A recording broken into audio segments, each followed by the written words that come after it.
In the summer of 1941, Adolf Hitler stood at the absolute peak of his power. Europe lay broken beneath his boots. France defeated, Poland crushed, Norway occupied, Belgium and Holland erased, Yugoslavia and Greece shattered. Only Britain still resisted, clinging desperately to its island fortress. To Hitler, it looked like destiny itself was confirming what he had always believed, that he was chosen to reshape the world. But somewhere deep inside the Führer's mind, a dangerous illusion had taken root. He believed he was invincible. And that belief was about to push him into the greatest mistake any military leader had ever made. A mistake that would not just lose him the war, but destroy his empire, his army, and his life.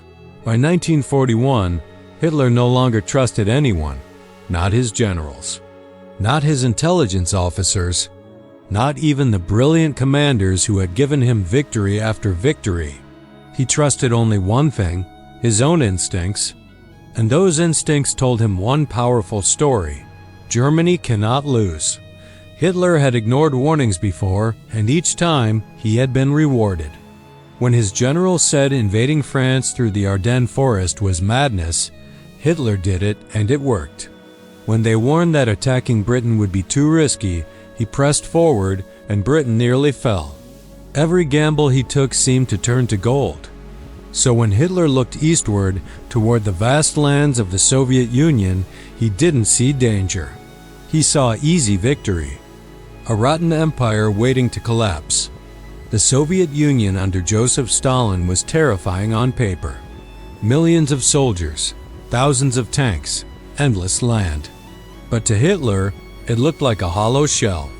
Stalin had purged his own army, executing or imprisoning thousands of officers.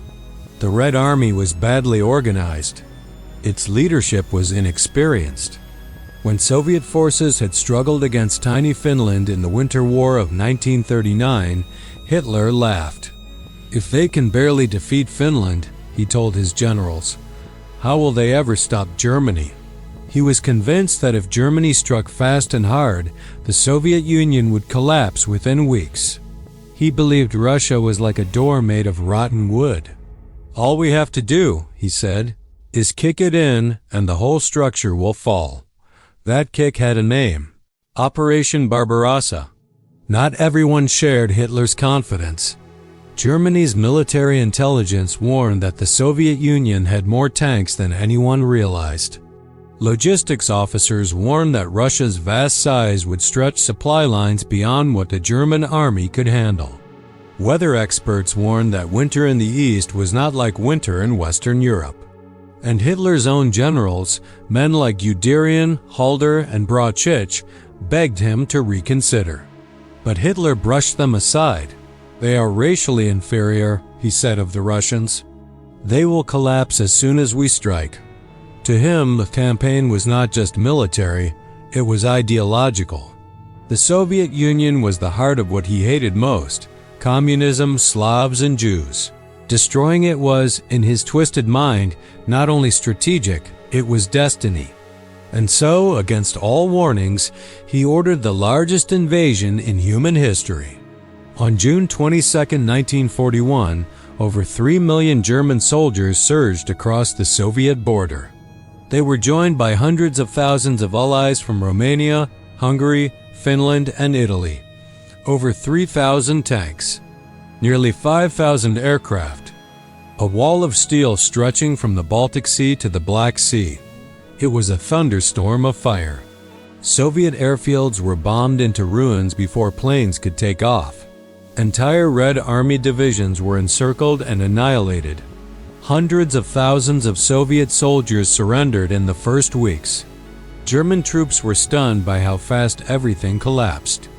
They marched through burning cities, endless fields of wrecked Soviet equipment, and long columns of prisoners. Many believed the war was already won. Some wrote letters home saying they would be back by Christmas.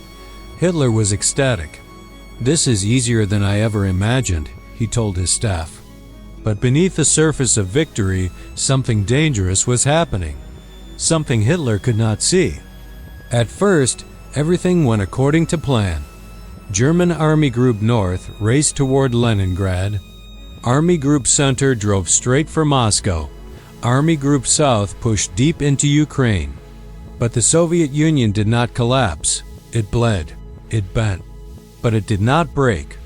Entire Soviet armies were destroyed, yet new ones kept appearing.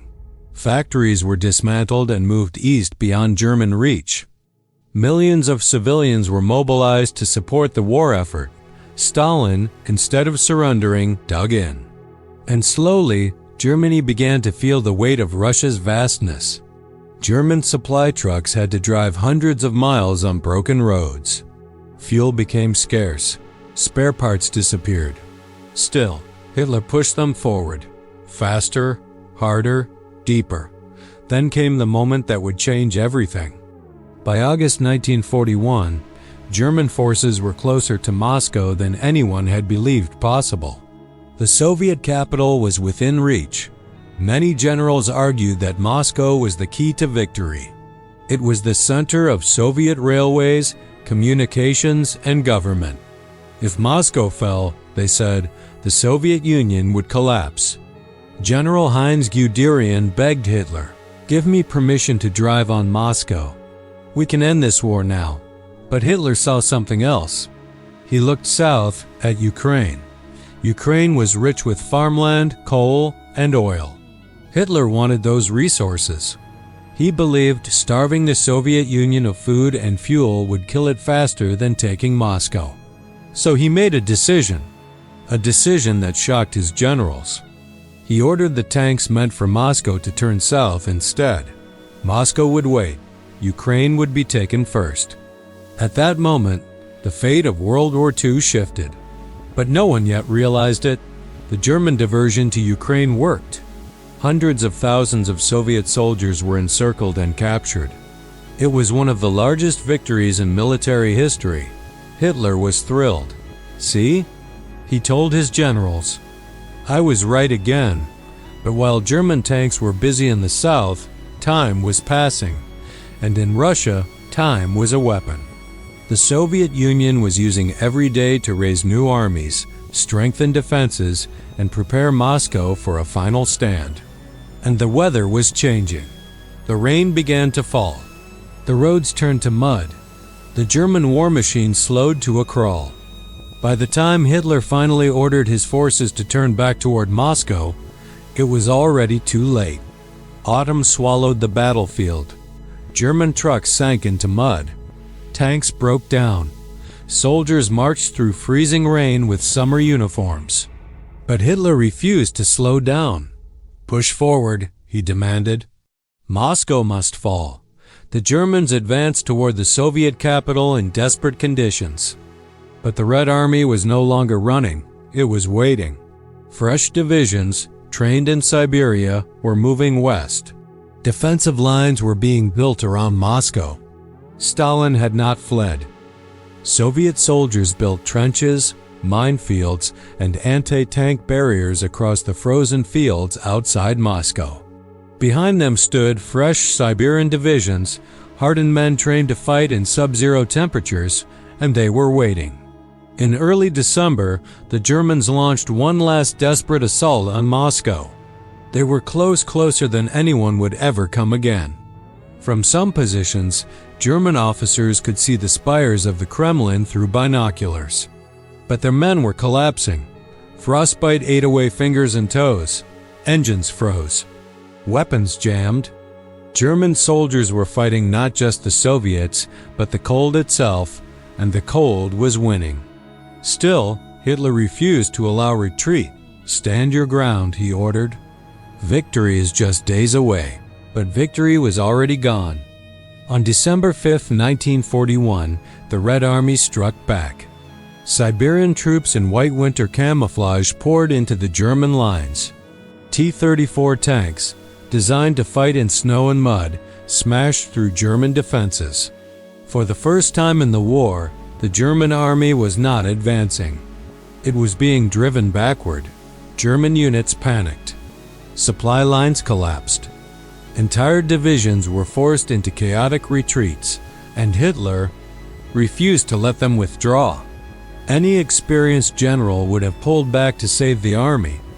Hitler did the opposite. He ordered his troops to hold their positions at all costs. No retreat, he declared. Men froze in place. Thousands died not from bullets, but from exposure. Entire German formations were wiped out because Hitler would not allow them to fall back to safety. The Wehrmacht survived the winter, but it was broken. Never again would Germany possess the same unstoppable force it had in 1941. From that moment forward, Germany was no longer fighting to win, it was fighting to survive. The Soviet Union, once on the edge of collapse, now had momentum. Factories were producing tanks and planes in enormous numbers. Millions of new soldiers were being trained. And above all, Stalin had learned something crucial: Hitler could be beaten. The illusion of German invincibility was shattered outside Moscow, and the man responsible for that was Hitler himself. By diverting his armies away from Moscow in the summer of 1941, Hitler had given the Soviet Union exactly what it needed: time to rebuild, time to mobilize, time to prepare. When he finally turned back toward the Soviet capital, the moment had passed. That single decision, made in arrogance and overconfidence, changed everything. From Moscow came Stalingrad. From Stalingrad came Kursk. From Kursk came the Red Army's unstoppable march to Berlin. And in April 1945, as Soviet troops closed in on Hitler's bunker, the truth was unavoidable. The man who believed he could never be wrong had made the biggest mistake in the history of war. On April 30th, 1945, Adolf Hitler took his own life. His empire lay in ruins. The Soviet flag flew over the Reichstag. The war he had started in triumph ended in total destruction. And it all began with one fatal miscalculation. A belief that Russia would fall in weeks. A decision to delay Moscow. A mistake that changed World War II forever.